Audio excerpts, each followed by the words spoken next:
Hi everyone, let us look at the Ukraine conflict again. It's been a long time since I've done this. If you don't already know me, I'm Ivan and I bring you content on truth and thriving in this time of awakening. So you probably know by now, I think you all know because this is really quite dramatic information that there is a leak or there are leaks on the Nord Stream 1 and 2 pipelines under the Baltic Sea. So the Danish armed forces, they released this footage. So you can see here the gas is bubbling up from the ruptured pipeline under the ocean. What you may not know is that this isn't gas that is streaming through from the Russian side. This is actually gas that has been trapped in the pipes because the German side has been closed due to orders from the Biden administration that Germany is not allowed to receive gas because we need to punish Russia. And Russia, of course, is also not providing gas into the pipes anymore. So this gas was just stagnant inside of the pipes and is now pouring out because of this sabotage. We need to look a little bit here at motives. What are the reasons for the various sides to do this sabotage? Because now, of course, the big conversation is who is actually the culprit, who sabotaged these pipelines.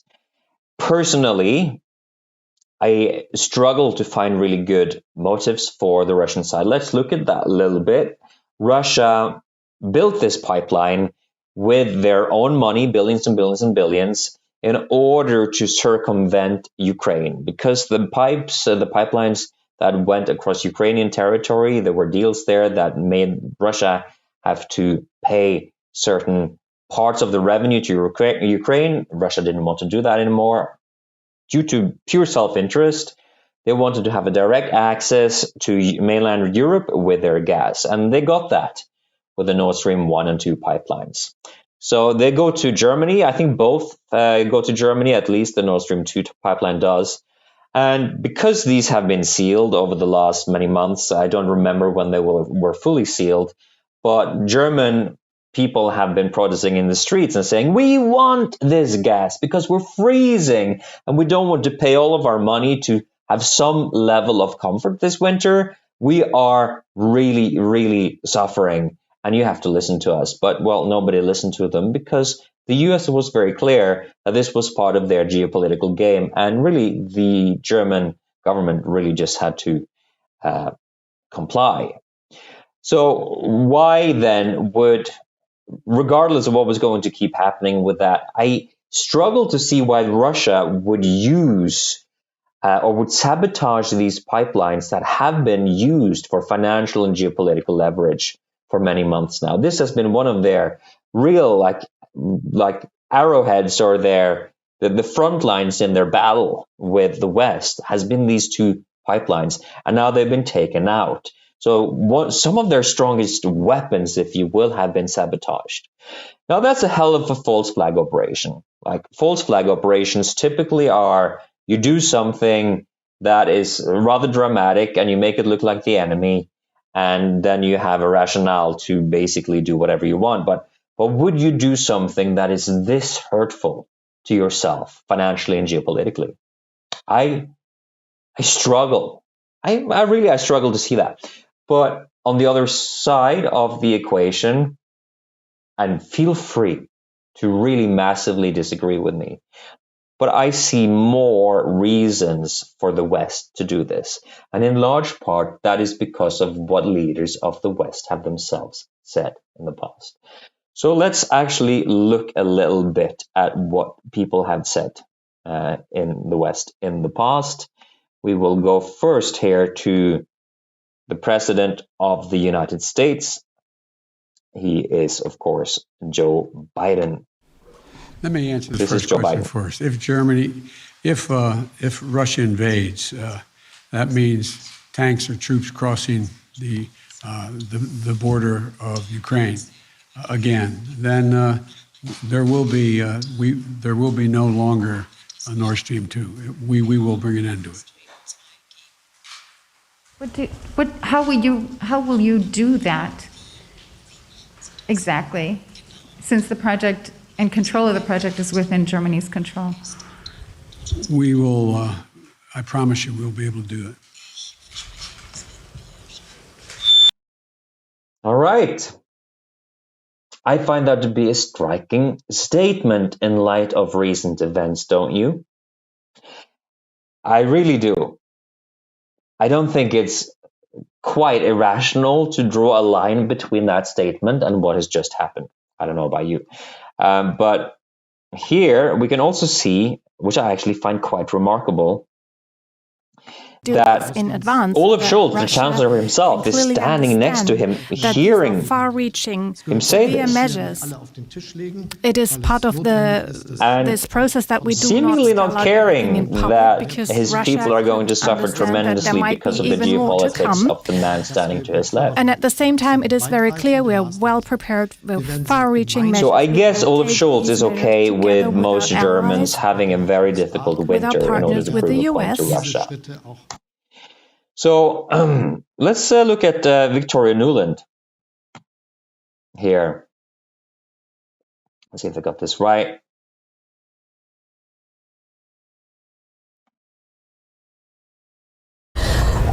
With regard to Nord Stream 2, we continue to have very strong and clear conversations with our German allies, and I want to be clear with you today.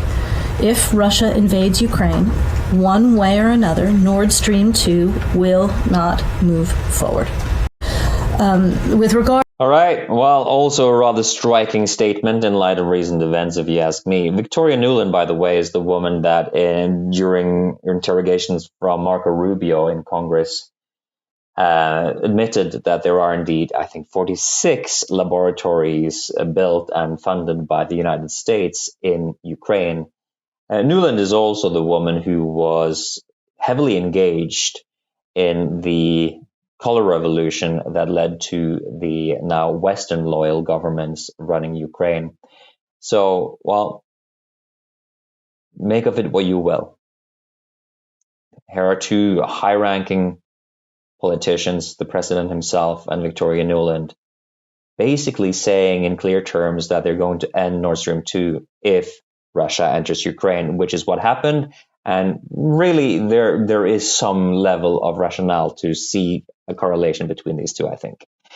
So I also want to bring your attention to this Baltops 22 military exercise.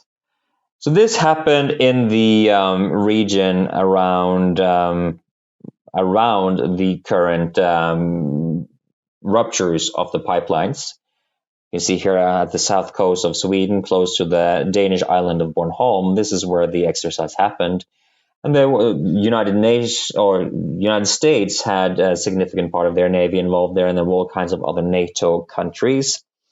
And basically, during this military exercise, the countries trained in how to remove mines, water-based mines, but also they used underwater drones for, well, actually, I don't know what they were actually doing with them, but they were doing drills with underwater drones. And I don't know exactly how this sabotage happened, but the idea that it might have happened with underwater drones is rather realistic as far as I'm concerned. So again, I think this is a remarkable just confluence of events here. Let me give you a bit of a sense of the backdrop here. So back in 2021, we have this headline from Reuters: U.S. waives sanctions on Nord Stream 2 as Biden seeks to mend Europe ties. So back then, America became more friendly towards Europe by allowing us to receive gas, I guess, from Nord Stream 2. So that was them being nice. And then we also see here, the decision came as the Biden administration seeks to rebuild ties with Germany. So actually, in order to rebuild ties with Germany, you allow them to have gas from Russia. That was the rules in 2021, after relations deteriorated under Republican former President Donald Trump. Interesting. Well, very interesting, I would say. Let's see what Trump himself said. Germany will become totally dependent on Russian energy if it does not immediately change course. Here in the Western Hemisphere, we are committed to maintaining our independence from the encroachment of expansionist. See the German delegation powers. literally laughing at him. It has been the formal policy of our are. country since President. There are things that are starting to not add up here. First, we learn from Reuters that Trump deteriorated relationships with Germany, and I would think that it is in large part because of his attitude towards Germany about their dependency on Russia. So back then, the media and the establishment of the West didn't want Trump to tell Germany to be less dependent on gas from Russia. But now, after Biden came to power and the Democrats became the administration, then now we really need to stop Russia from delivering gas to Germany. So there are somehow different rules that are being played when Trump is president and when Biden is president. Exactly why, you'll really have to tell me. There are some other odd things, I'd say. Here we can read in Reuters again. EU vows to protect energy network after sabotage of Russian gas pipeline. They do this weird thing with quotation mark of sabotage. I've seen this a lot where they say things with a qualification that isn't really a qualification. So it's like they're basically being explicit, but they're kind of not owning it fully. So as if they want to have, I don't know, it feels deceptive to me. Weird things going on with the media these days. But anyway, here they say, the European Union on Wednesday promised a robust response to any intentional disruption of its energy infrastructure after saying it suspected sabotage was behind gas leaks discovered this week on subsea Russian pipelines to Europe. That is a weird-ass statement.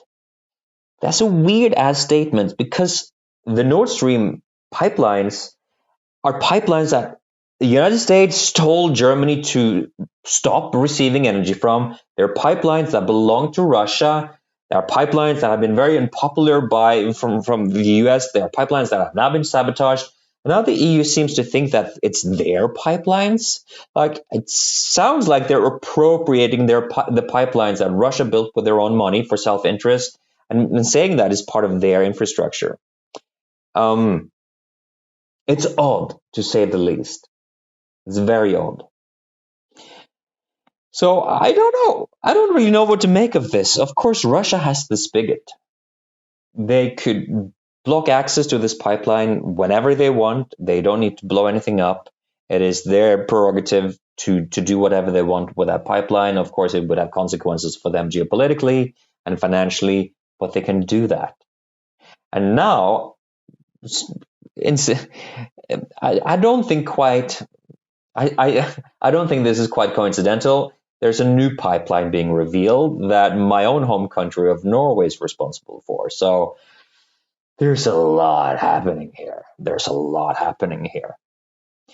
But I don't know. What do you think? Based on all of the things that I presented to you right now, do you think it's more likely that the West did this in order to somehow create an even worse situation in Europe? Why would they want to do that? That's a very good question. If you had good leaders, of course you wouldn't want to do that. But with the World Economic Forum peddling the Great Reset and the United Nations peddling the Agenda 2030, they're actually wanting us to move away from petroleum-based energy sources. And they're wanting to move us towards the green energy. That's the idea. We don't have enough green energy in Europe to actually supply ourselves with energy, but that's the whole idea.